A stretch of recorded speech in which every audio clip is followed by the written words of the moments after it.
probably what drew me into music greater than anything with Beatles. When the Beatles first came out, it was just so.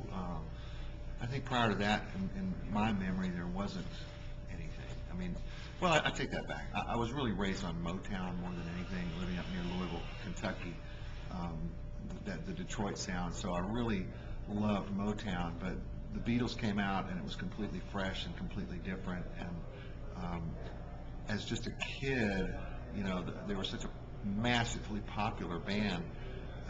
But then as they grew, they continued as artists to grow and to lead me along as a listener in a way that not many artists, there's a few artists since that have, but not many artists have.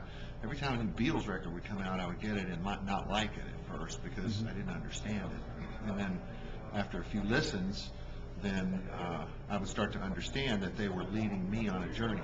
And I've always felt like that's sort of a responsibility of a great artist over the course of their career, is to lead their listeners on sometimes their personal journeys, both musically and lyrically.